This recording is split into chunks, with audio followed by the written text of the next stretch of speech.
6 years ago. Still no closer to finding Silksong.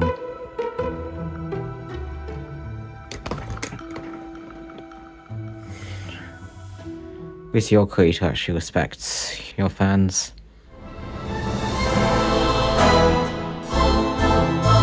Okay, I know there's a conflict of interest between the info that Team Cherry wants to give us and the info we want out of them. But I don't really care. It's been 6 years and we don't know much more than we did back then other than a few trailers from years ago. I'd kill to see Silksong again, even if it were only for 2 seconds. Anyway, welcome back to the long-form videos of Reimagining Hollow Knight in Minecraft, or the Reimagining Hollow Knight project if I don't want to get any views. This is the second one out of a planned 18 parts, which, yes, I'm serious about that projection, shut up. Today's focus is about 3 to 4 times the size of Dirtmouth, which was tackled in the last video, that being the Forgotten Crossroads, the first proper area of the game.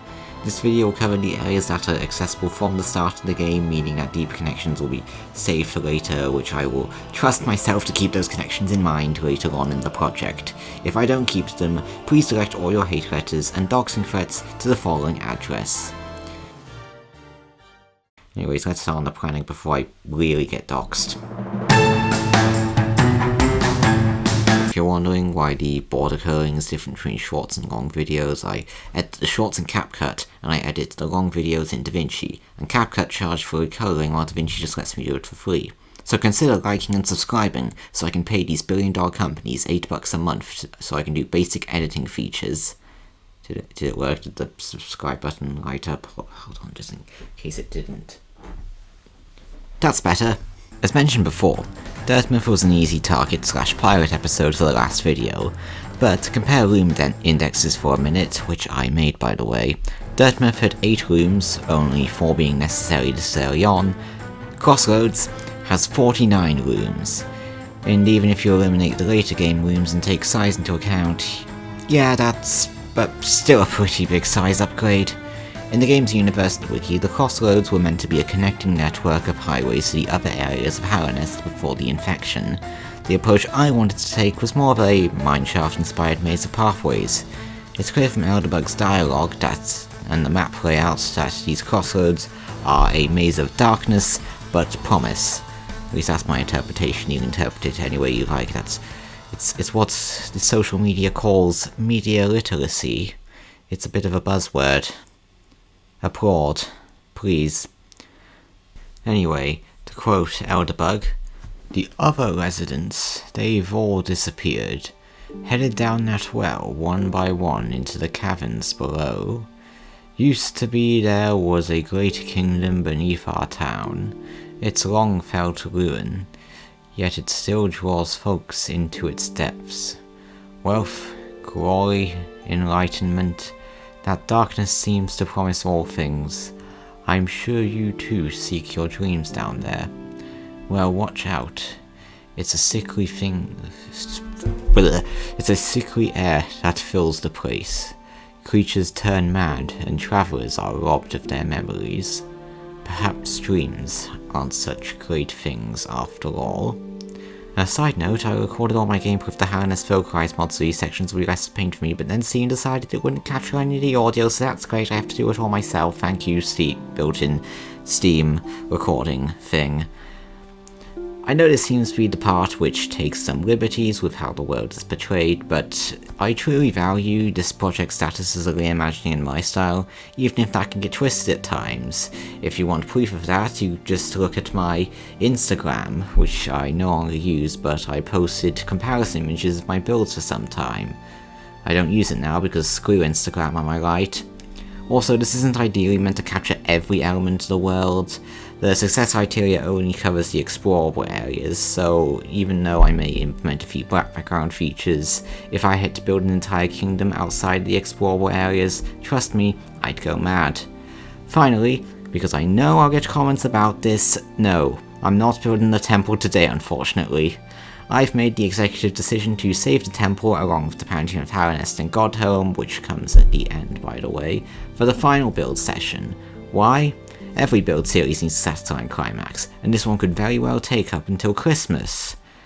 2026. God, I'll be old by then.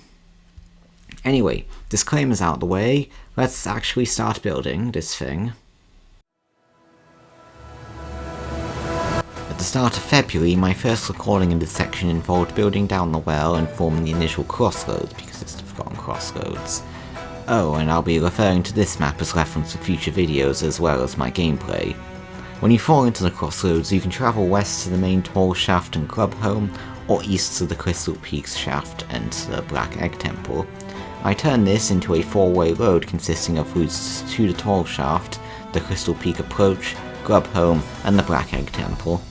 I decided to keep to a normal stone brick palette for this area, similar to Dirtmouth, but realistically more interestingly built areas don't really appear until later on.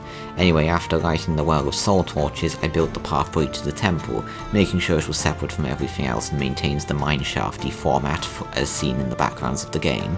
The reason why I did this because, believe it or not, I know what I want to do for this area already, and I know I will need as much space as possible to make it a truly big climax for the project.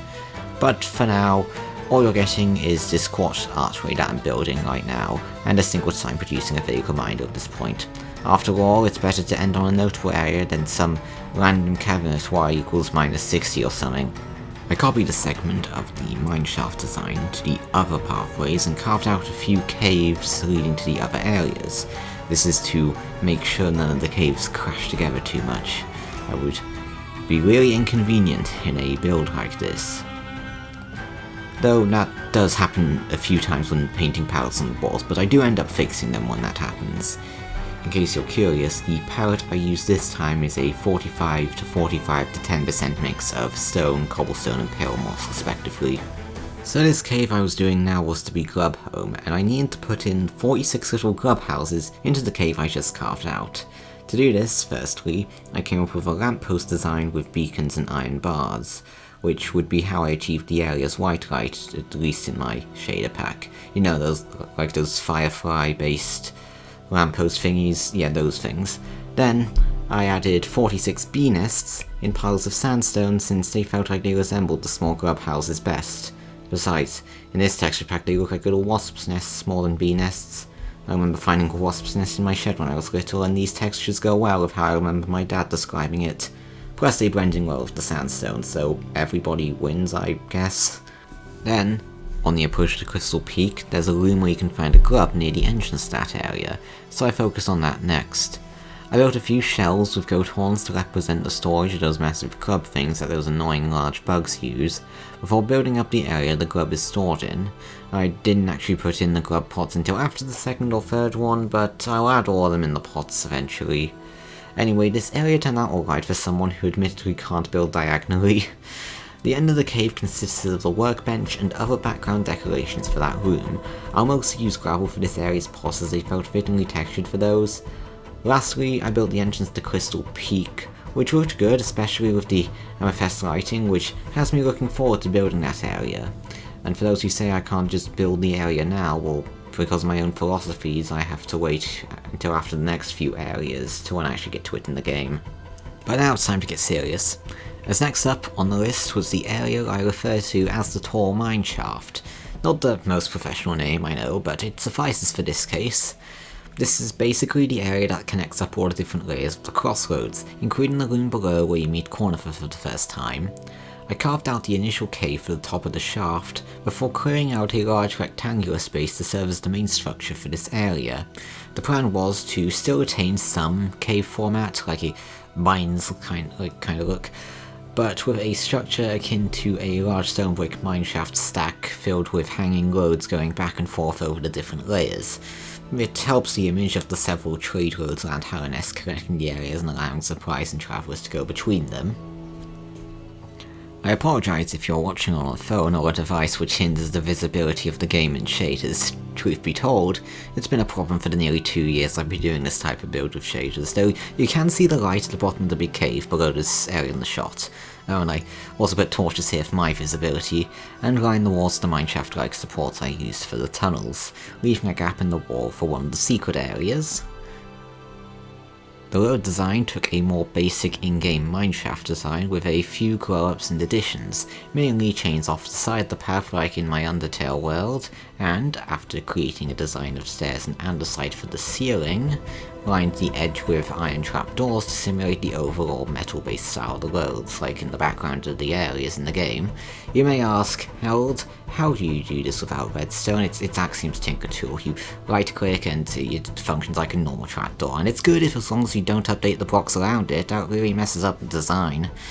But I think once I put in the extra details below, mainly some stairs, bars and lanterns, it's a pretty good bridge-like road design.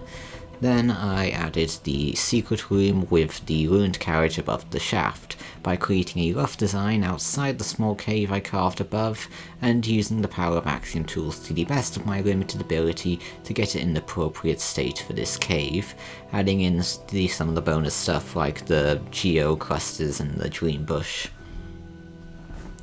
Moving further downwards, I constructed the first staircase at the end of the road and blocked off the other end to imply more depth to what's established in the game already. I mean, again, it's better than trying to expand on the established locations to an extent that turns me into the Joker. In the caves carved underneath on what's essentially the upper middle layer, I wrapped the structure around the edges of those caves and collapsed some of the areas around the staircase. Unintentionally, but it was effective nonetheless. This part of the cave will loop round to the Brooding Malric room, which will come later in the project, maybe when I get the Mantis Core and the Wastes in my gameplay. Again, to reiterate, the project will be mostly built in the order I get to places in the game, with the exception of a few secret areas. On the other side, I made 2 roads for this layer, as in, I copied them from the top layer, but be honest, all projects require reusable assets. I know from game design stuff. I would like one of these to extend to the middle layers, and the other to a dead end integrated naturally into the environment, but with an extension to the upper bottom layer. Speaking of environment, I touched up a lot of the stone here with the area palette, along with a few decorations like chains again, and some torches, which I did on the other side as... I think I forgot and did it in the next recording, great. At least I kept adding detail on this side and found a way to integrate the supports into the stone to make them look somewhat natural. God. The next downward staircase wrapped around to the back of the cave again. The next layer down would be more of a flat platform based around Conifer's loom below in the main shaft. I know, it's a bit higher up than its point in the game, but I merged it with the Pilgrim's Path, since it seemed to work well enough in the context of my iteration. Just like the above layers, I carved out the required cave formation, or the cave formation that I wanted for that area, and added a few background elements for decoration, mainly the large cluster of gravel pots in the background of Conifer's loom in the main game, and also touched up the bottom parts of the roads. And now I carve out that side of the cave. God, how forgetful could I possibly have been? Look, it was only like 5 recordings in, I couldn't have been that tired. The middle layer was a bit of a blank slate, like, no shade on the game, but I feel like its sole purpose is to connect the 2 ends while the other side shaft is blocked off. That and the grub you can find. In other words, the perfect job for this mental state. In all seriousness, I kind of slowed down for the next few sessions. I think it was because of some programmer's burnout from university stuff, but also a lack of overall interesting areas in the next 2 recordings. I call it the Grassy problem, in reference to Grassy's Breath of the Wild map, which a commenter in the last video compared me to. It basically indicates a lack of motivation to build the areas in an open world map, which are between the areas where actually interesting stuff happens. Like, I don't want to build this basic connecting cave, but I have to press on nonetheless, so I was able to redesign the roads from the main shaft into a more bridge-like design, closer to the background roads, and place them on both sides to mirror the shaft. After lighting up the place of the lampposts, I extended into the next cave via mineshaft, using the design from the top of the crossroads, before just spending the rest of the recording decorating. Yeah, at this point I started to go hard on roughening up the cave-like terrain and adding loose mineshaft elements, which actually led to one of the secret areas where you can find a geocluster. This also included stuffing a 3rd road in the wall, which I thought would be a clever way to hide this loom's grub, in an actual pot this time. Yes, I remembered, and I also added it for that other area at this point. Lastly, this room's last bit of decor involved applying bone meal to the pale moss to increase foliage. I'll do the same with the regular moss, since that's necessary for when I build Green Path, but we're still technically in Pale Garden territory, so this at least fits for the Crossroads. And moss is like the best thing Mojang ever put in that cave update, like you can do so much decoration with that. I really hope Mojang adds more variants. This recording was only spent connecting the sides up, creating a dead end and a staircase up to what would be this area. The point of doing this was to loop the cave back around to the Crystal Peak path, and to subsequently lead into the tall cave from the east end of the Crossroads. This involved expanding the road to the above cave and creating a mineshaft on the lower road, and subsequently blocking it off with gravel. Beacon lampposts included, of course, I can't have torches lighting up all these areas. I combined this with the spike segment from that first room, since the area seemed to open enough to cover in dripstone and create small bits of parkour to simulate that area. I think it ended up fitting in, even if I kinda moved towards the exact room the segment is in, but that also included the entrance to the tall cave, which is locked from the other side, the door being the same but blocked with iron bars. And to bring everything together, I applied the area's cave design to the connecting cave, leading back to the Crystal Peak pathway, finally proving I can competently bring together these areas.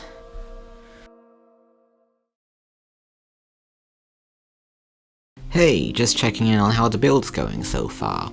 I'm doing an intermission here since this is a much longer video than the last one, so I thought it'd be a good time to shoehorn in an update on what else I've been up to. First off, yes, this video took longer than I wanted to. I want to be one of those people who prioritize quality over getting it out on the 24th of March like he promised.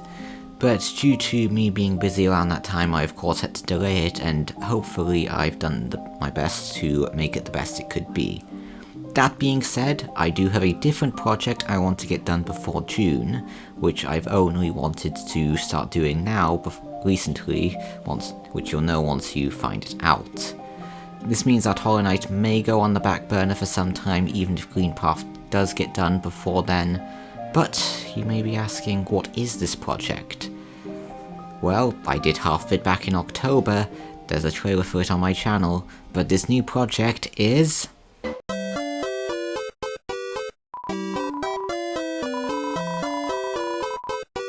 That's right everyone, Deltarune is coming back, and this time, I'm hyper fixated. So that's something to look forward to now that Chapter 3 and 4 is confirmed to being out in June, but now let's get back to building. I felt like what the project needed at this point was another exciting area, so rather than do the bottom layers now, I continued on the east side and fast-tracked the False Knight boss room. This meant building the large cave going down to that bottom layer. The best strategy I felt I could take with this part was to literally cross roads. Well, in simpler terms, I started off with a singular road leading to another secret area which is in the blocked off bit at the end, before extending the cave terrain down parkour-wise to a lower road perpendicular to the first one. This continues all the way to the bottom while including all the branching rooms, well, at least the start of some of them. Some from the early game, some from the late game, before just adding a staircase to connect it all up to the bottom. Now, since the late game areas don't really matter for this video according to my principles, which are now starting to feel a little bit confounding, the main connections that were necessary were the connection to the lower layers, including the ruined village at the bottom of the Crossroads, and the area where you fight the False Knight. My plan for that was to be a large structure at the edge of the large cave below the main shaft, which meant manufacturing a large foreboding entranceway to the building, compared to this. I also took some time to add some other secret areas like this spike tunnel and applied a few decorations, mainly moss and other background features. So now it's time for what I believe to be the centerpiece of the Crossroads, at least in terms of structure, the main boss room leading to the Ancestral Mound. I don't know what it's meant to be exactly, but it'll be fun working it out while building. The first order of business was to connect the previous area to the large lower cave, so I just constructed a simple staircase down to the back of the end of there, nothing special. This put me out on a lake that wasn't too big, so draining it later on for the lower floors wasn't an issue, except for the fish that died, but they don't matter for this project. Are there even any fish in Hollow Knight? I can't really remember. The scheme I adopted for the structure was a decorated stone brick room. Now, is my definition of decorated limited to just unusual stair formations and the use of chiseled bricks? Yes, though I didn't feel like it wholly warranted the usual mix of regular, cracked, and even mossy stone. A bit cliche for this type of project. I prefer the cleaner style I took of the walls, blending the edges with the wall blocks to make a more natural and defined curve, while also lining the halves with the chiseling. Now, after making an overlook for the rest of the cave, I added a mineshaft hybrid road going into the wall at the back, which I'll extend into the main boss room, which I know this area consists of two layers, one open plain space and a closed off room in the boss above a brick wall floor, and I meant it when I said large open space, so upon that realization in the actual build I moved some of the walls, particularly the back one, expanding the room further down the cavern. The floor I made out of pale wood, as well as blended in with the formation of the roads. It also served as a good contextually flimsy floor that the False Knight could theoretically break through, and the windows were done similarly to Dirtmouth, being a mixture of glass types to get an accurate pattern together. While that turned out alright, getting the top layer together was simultaneously simple and difficult, because I really didn't want it to feel bland. I mean, there's not much in the game, but a good amount of less detail is more visible in Minecraft. Still, I was able to place a decent amount of lamps around the place and line the walls and ceilings with the same cobblestone patterns as before. I also tried building the False Knight.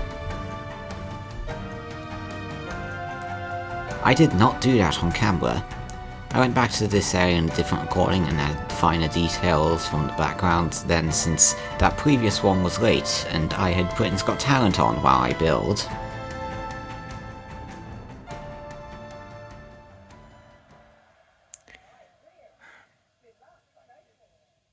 After that lobotomy, and after a week's break, I destroyed the floor in this spot since it was already destroyed in the reference map, and oh hey, there's my knight thing up there. It allowed for at least some uniqueness in the build structure.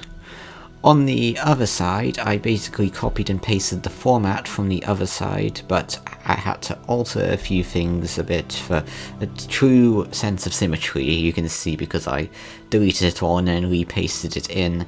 Specifically, the top of the arena leads back down if you break through the back wall, like in the game when there's a flimsy black wall that you can break through to skip the fight, that all the speedrunners use. Then, that goes out and leads to where I want the Ancestral Mound to be. Now, I originally thought about having it go through the back wall, it seemed like the obvious solution, but that's where I plan on putting the blue lake, so I had to leave that cave B for now so they wouldn't crash with each other. At this point, I built another road below the main shaft to connect up the Ancestral Mound, the shaft, and the middle layer of caves, which I really needed to build now because that was one of the only major layers left to build, so you can just ignore the fact that I decorated the path connecting the boss rooms with mineshaft elements, because realistically no one cares about that.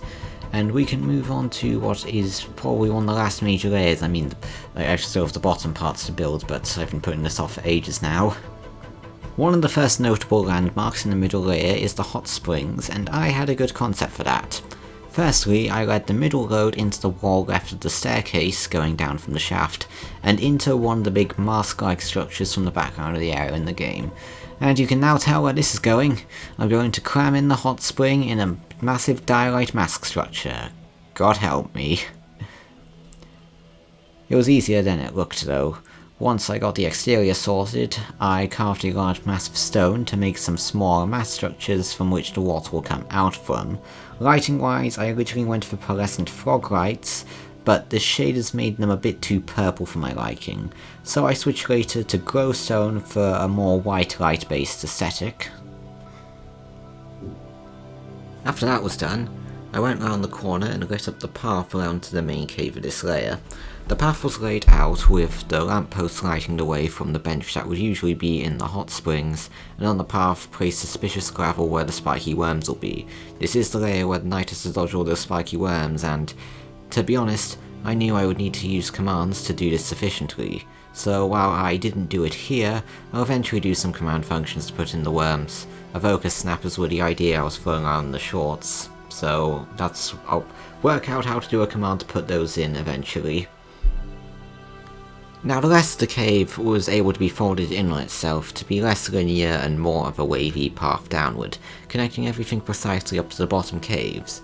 You can see from me lighting everything up that you go around the corner to a spiky area with dripstones, leading to a secret area, then downwards through more worms or snappers in this map I guess, to the connecting caves, and with that I thought this would be the perfect time to add another presumably anticipated feature at this point on the map, that can be subsequently used across the rest of it, depending on design of course.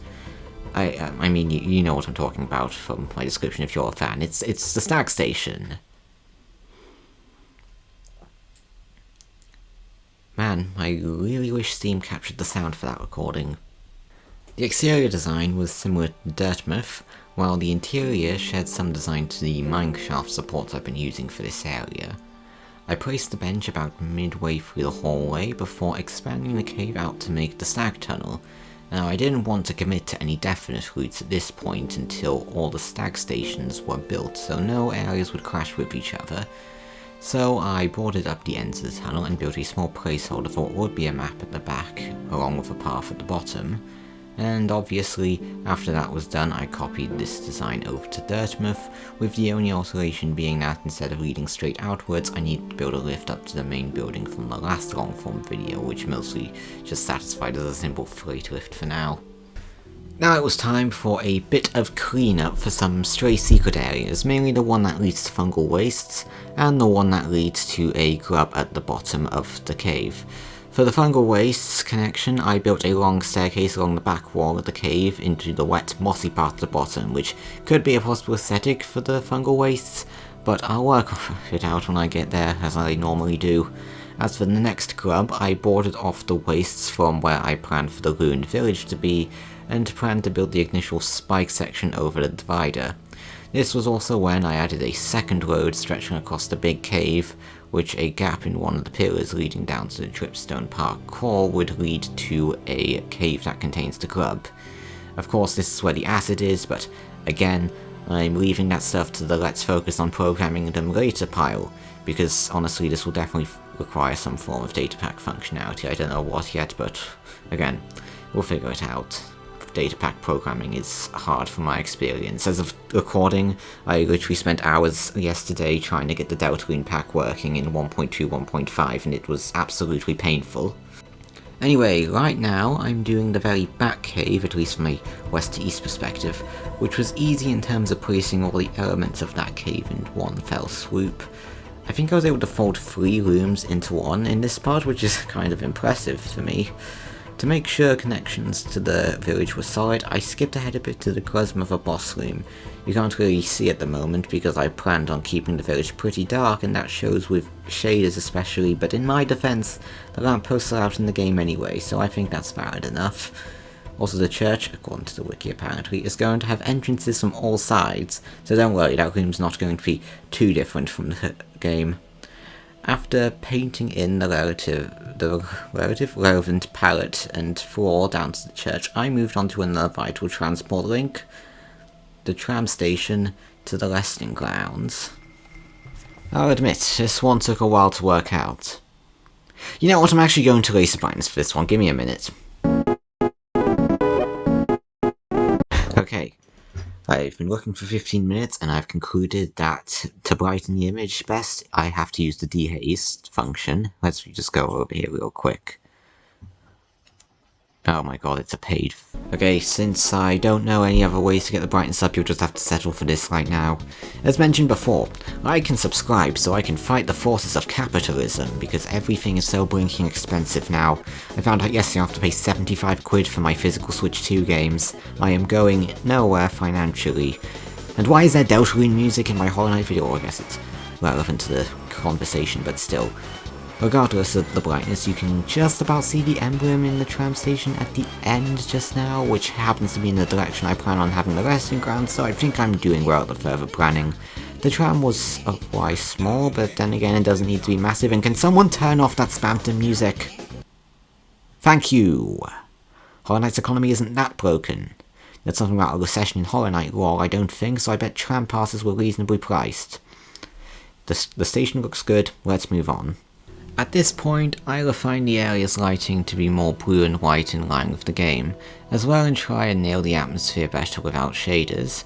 It definitely looks better in terms of atmosphere in a few ways. I mean, there's stuff to prefer about the regular lanterns, but personally this style has grown on me a bit since building. After that, I built the cave down to the ruined village, connecting everything up firmly and using soul torches when needed. It turned out well. I added some Larkin, however you pronounce it, later to create that Firefly-based aesthetic that you see in the game.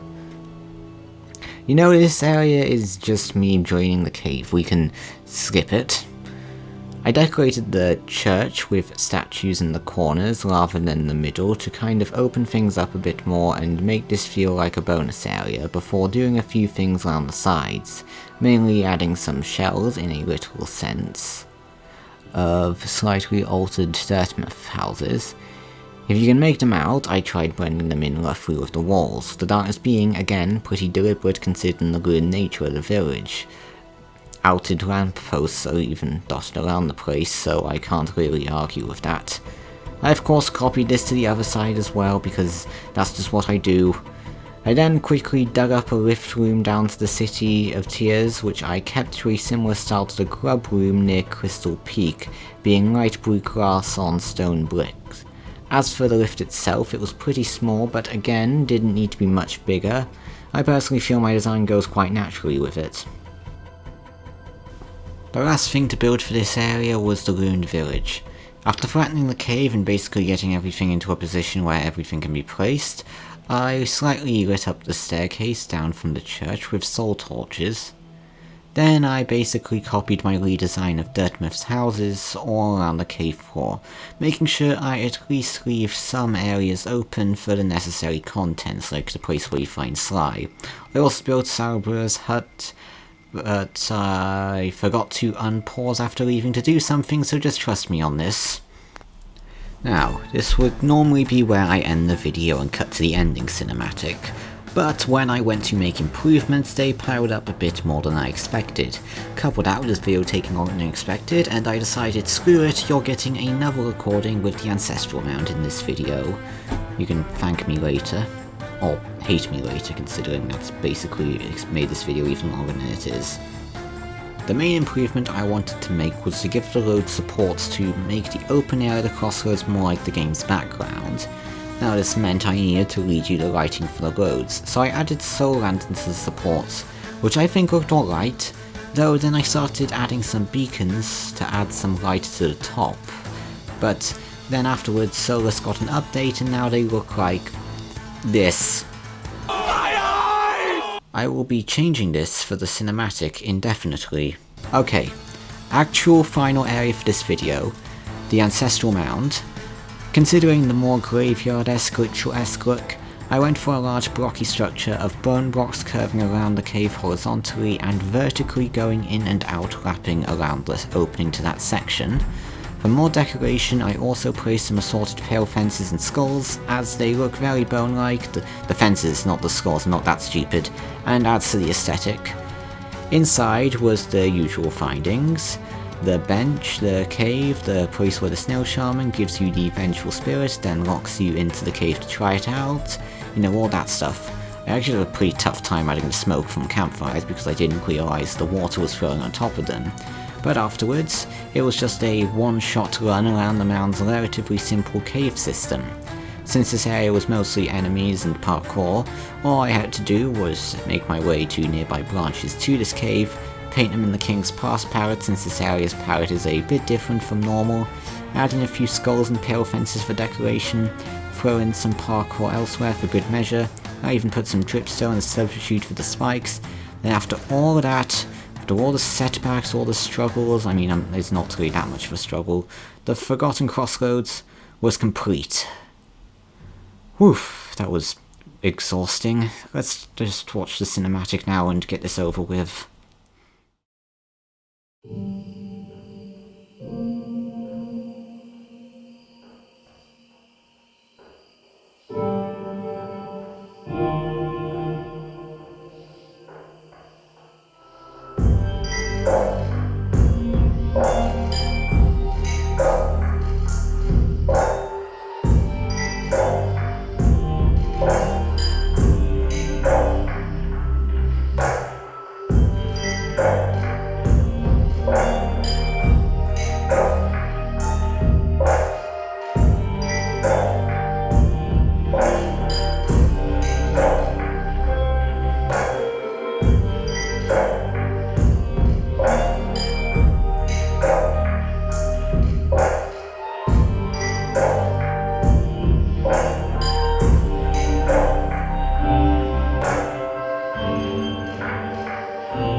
Here's the Forgotten Crossroads in its full Minecraft glory. Again, improvements will be made later if need be, and areas from later in the game will be addressed in later videos. This includes the infection, which may come after the Ancient Basin, considering that's the main way you get it in the game. All I know is that this was a lot. Covering so much more ground at a slower pace as the shorts can take a toll on your brain. So maybe I'll edit the next video as I develop the areas just so I don't have to do this again. I recorded the intro on Valentine's Day and it's now the 5th of April as I'm recording this.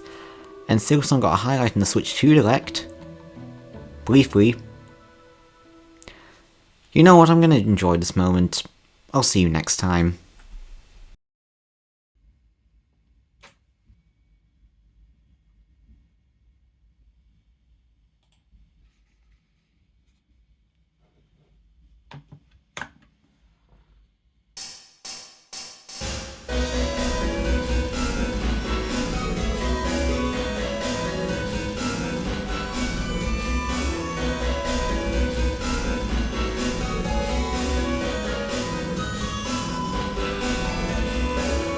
Oh, and in case you were wondering, yes, Green Path will be next.